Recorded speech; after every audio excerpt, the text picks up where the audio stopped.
Samajwadi party कार्यालय पे इस वक्त मौजूद है। समाजवादी पार्टी ने आज प्रेस वार्ता करी है जिसमें एक बड़ा मुद्दा उठाया है, जिसमें अयोध्या में जो जमीन घोटाला हो रहा है उसको उजागर करा है। पवन पांडे पूर्व कैबिनेट मंत्री हमारे साथ मौजूद हैं। उन्होंने आरोप लगाया है भारतीय जनता पार्टी के ऊपर कि जो सैनिक अभ्यास की जमीन थी, सैन्य अभ्यास की जो जमीन थी उसको भारतीय जनता पार्टी और उद्योगपति मिलकर बेच रहे हैं। हमारे साथ पवन पांडे मौजूद है। पवन जी, एक बड़ी प्रेस वार्ता करी है और बड़ा आरोप लगाया है भारतीय जनता पार्टी के ऊपर। सर्वोच्च न्यायालय का फैसला आने के बाद उत्तर प्रदेश सरकार के संरक्षण में पूरी उत्तर प्रदेश सरकार के लोग और अधिकारी अयोध्या में किसानों को ठग रहे हैं, लूट रहे हैं और जिस प्रभु श्री राम के नाम पर वोट मांगते हैं उस मर्यादा पुरुषोत्तम प्रभु श्री राम की धरती को ठगने में, लूटने में, ठलने में भारतीय जनता पार्टी ने कोई कमी नहीं की है।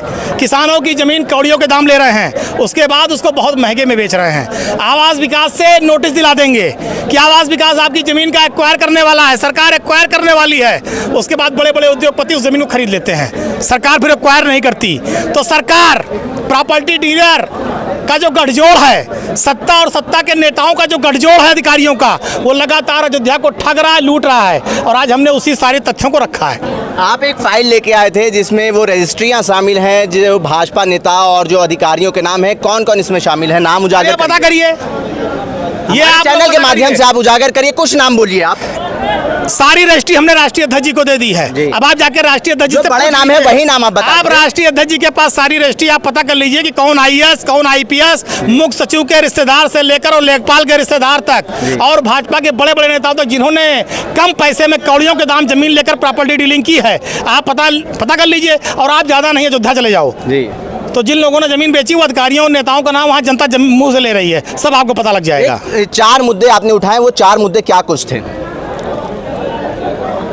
शाहनवाजपुर में ओवरब्रिज बन रहा है, वहाँ पर सही मुआवजा नहीं दिया जा रहा है, गरीबों का मकान तोड़ा जा रहा है। रेलवे लाइन नहीं बननी थी, पहले रेलवे लाइन का स्ट्रक्चर दूसरा था, डीपीआर दूसरा था। जब लोकसभा का चुनाव हार गए तो डीपीआर चेंज कर दिया। पहले जो डीपीआर था वहाँ केवल जमीन थी, कोई मकान नहीं था, कोई दुकान नहीं था। लेकिन अब जो नया डीपीआर ले आए उसमें सैकड़ों मकान जा रहे हैं, गेस्ट हाउस जा रहे हैं, 3-3 मंजिला लोगों के मकान जा रहे हैं। तो मतलब चुनाव हार गए तो मकान तोड़ेंगे, चुनाव नहीं हारे तो सादा जमीन पर जा रहा था। तो लगातार भारतीय जनता पार्टी वहाँ गरीबों को, किसानों का उत्पीड़न कर रही है, जिसका समाजवादी पार्टी विरोध करती है। आप तिहुरा माझा में हमारे देख लीजिए, जो ग्राम समाज की ज़मीन है, जो रास्ते हैं सब अभिनंदन लोढ़ा के ग्रुप द्वारा टीन से कब्जा किया जा रहा, पूरा बाउंड्री वाल के अंडर उसको ले रहे हैं। किसानों की ज़मीन सस्ते में ले रहे हैं, 1 करोड़ 80 लाख रुपये बिस्सा ज़मीन बेच रहे हैं। ये महंगाई तो अयोध्या तो ठगी जा रही है, लूटी जा रही है। राम की प्रजा को भारतीय जनता पार्टी के संरक्षण में ठगने का, लूटने का कोई अवसर छोड़ नहीं रही भाजपा। एक आखिरी सवाल रहेगा, किस तरीके से ये मुद्दा आप और लेके आगे जाएंगे और क्या कुछ आगे की रणनीति है? ये लड़ाई परमानेंट लड़ी जाएगी, पूरी मजबूती के साथ लड़ी जाएगी। और समाजवादी पार्टी ने हमेशा किसानों की लड़ी है, आज लड़े हैं, कल लड़ेंगे, आगे भी लड़ेंगे। ठीक है, बहुत शुक्रिया बात करने के लिए। धन्यवाद। हमारे साथ पूर्व कैबिनेट मंत्री पवन पांडे मौजूद थे, जिन्होंने साफ तौर पे अयोध्या का जो मुद्दा था वो उठाया और इनका साफ तौर पे कहना है कि भारतीय जनता पार्टी के नेता और जो उद्योगपति हैं वो सैन्य अभ्यास की जो जमीन थी अयोध्या में उसको कब्जा करके बेच रहे हैं। उल्टा चश्मा के लिए आकिब मिराज खान, लखनऊ।